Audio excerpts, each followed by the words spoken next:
Avec une superficie de 1 267 000 km², le Niger est un pays enclavé d'Afrique de l'Ouest situé le long de la frontière entre le Sahara et les régions subsahariennes.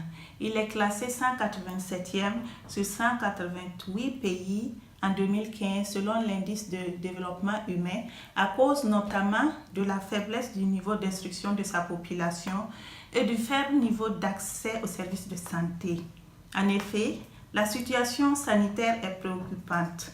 0,4% de la population vivant avec le VIH-Sida en 2012 et en 2016, nous avons un total de 2 710 907 cas de paludisme qui a été enregistré, dont 72 431 cas concernaient les femmes enceintes et 102 nouveaux cas de tuberculose sur 100 000 habitants ont été enregistrés en 2015. Cette situation aussi est la conséquence des activités criminelles, y compris le terrorisme, sur une partie importante du territoire. Ainsi, s'assurer que les interventions sanitaires disponibles atteignent les personnes qui ont le plus besoin est l'un des plus grands défis dans ce pays que le Fonds mondial a classé parmi ceux qui sont dans des zones à contexte d'intervention difficile. Dans ce contexte, l'élaboration d'une subvention sur le renforcement du système de santé est importante, en particulier pour la société civile qui souhaite renforcer son rôle dans la résolution des problèmes du système de santé en général. Pour ce faire, la société civile nigérienne a contacté la plateforme régionale Afrique francophone du Fonds mondial pour les accompagner dans ce processus. La plateforme régionale Afrique francophone du Fonds mondial, qui a pour mission de renforcer les acteurs de la société civile dans les processus du Fonds mondial et d'améliorer leurs connaissances et leur participation à l'assistance technique, ne pouvait que répondre favorablement à cette mission. Nous vous présentons ici le travail réalisé par la plateforme avec la société civile nigérienne et les résultats obtenus.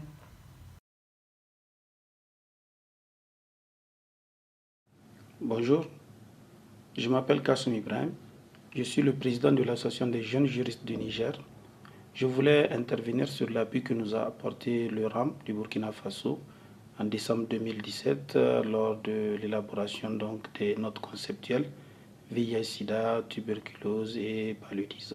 Donc cet appui nous a permis de mettre en place un comité de veille, de suivi et de veille sur les demandes de financement auprès du Fonds mondial de la société civile et nous a permis aussi de faire un atelier participatif pour faire le point sur la participation de la société civile en matière de renforcement des systèmes communautaires. Et ce diagnostic participatif nous a permis plus tard d'avoir donc un document de stratégie nationale en matière de la société civile, en matière de renforcement des systèmes communautaires pour une période allant de 2018 donc à 2021. Et il faut rappeler que ce document a été validé par les acteurs de la société civile suite à donc cet atelier participatif. Ce document a été validé au cours d'un atelier de validation et nous avons beaucoup utilisé ce document-là dans le cadre du dialogue pays. Nous avons été présents au lancement du dialogue pays. Le comité de suivi et de veille à la personne de sa présidente, Madame Chebo Halimatou, a présenté le travail du comité de suivi et de veille ainsi que les grandes lignes du document de stratégie de renforcement du système communautaire du point de vue de la société civile. Et après quoi, le comité de veille a veillé à ce que dans toutes les régions, les communautaires participent pleinement au dialogue pays pour donner donc leur point de vue sur comment ils voient le renforcement du système communautaire en matière de lutte contre la tuberculose et le renforcement même du système de santé en général. Suite à quoi donc les priorités de la société civile en matière de renforcement du système communautaire et de lutte contre la TB ont été prises en compte dans le cadre de la note conceptuelle. Mais cela n'a pas été sans le concours toujours du RAM qui nous a appuyés pour avoir donc un consultant international chargé des questions de santé communautaire qui nous a appuyés dans le cadre de l'élaboration de la note conceptuelle TB-RSS. C'est le lieu encore de remercier Laurent pour tout le travail d'expertise et d'appui qu'il fait donc à la société civile nigérienne dans le cadre donc de l'élaboration de la note conceptuelle TB-RSS. Avec ça, ce que nous avons pu faire, vraiment nous avons eu des résultats tangibles. Et nous sommes très très satisfaits des résultats auxquels nous sommes parvenus, puisque avant la création de ce comité de veille et tout l'appui à renforcement technique qu'on a eu, même nos vis-à-vis n'appréhendaient pas tellement le concept du renforcement du système communautaire. Et donc nous avons fait des offensives à l'endroit de ces vis-à-vis, notamment le ministère de la Santé, qui, pour la subvention TB et RSS présente, est même choisi comme étant le récipiendaire principal de cette subvention. Nous avons pu faire en sorte que nos vis-à-vis encadrent, comprennent globalement c'est quoi la notion du renforcement du système communautaire, que ce n'était pas un système totalement parallèle au système de la santé, et nous avons pu leur faire comprendre la complémentarité et l'intérêt et la plus-value même qu'il y a à avoir un système communautaire assez fort. Nous avons eu aussi des résultats tangibles au niveau même de la note conceptuelle.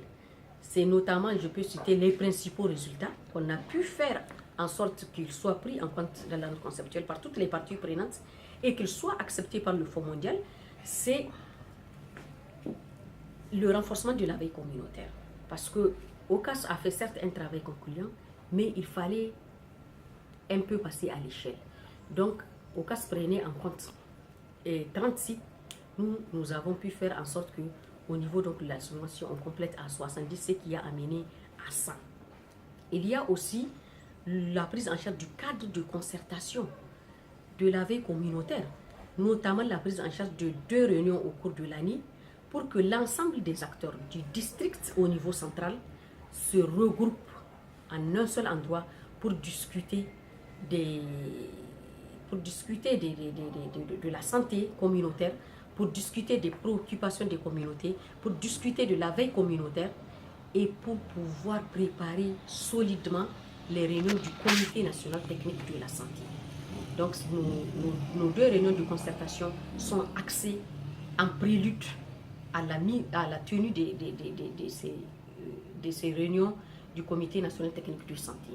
Nous avons aussi pu faire en sorte que le comité de suivi et de veille de la société civile, qui lui est représenté à un niveau très haut de décision, puisse pouvoir avoir aussi 2 réunions de plaidoyer par an, puisqu'il ne s'agit pas, comme je le disais tantôt, de faire une veille communautaire et que les alertes et autres préoccupations soient mises dans des tiroirs, puisqu'on n'a pas pu peut-être eu accès au vrai responsable, à celui qui détient la solution entre ses mains.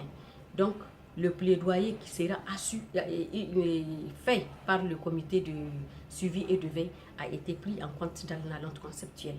Ça, c'est pour que les différentes conclusions qui seront issues de la veille communautaire puissent pouvoir trouver des solutions au plus haut niveau.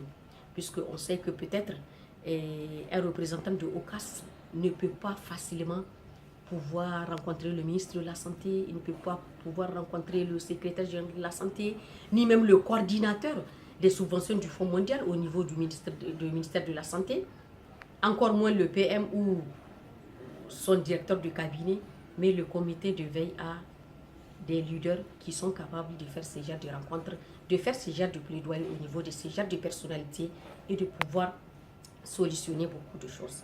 Donc voilà les quelques résultats vraiment palpables qu'on a pu obtenir à ce niveau. Le plaidoyer va continuer. Nous sommes en train de continuer aussi le travail, la recherche d'autres assistances techniques pour pouvoir encore plus approfondir nos préoccupations, pour pouvoir plus prendre en compte nos besoins, puisque certainement le Fonds mondial fera de son mieux, Mais c'est sûr que ce ne sera pas suffisant et nous allons faire l'offensive auprès des autres partenaires. Et le comité de veille aussi est maintenant un partenaire avec lequel donc, le ministère de la Santé, les partenaires sont obligés de compter.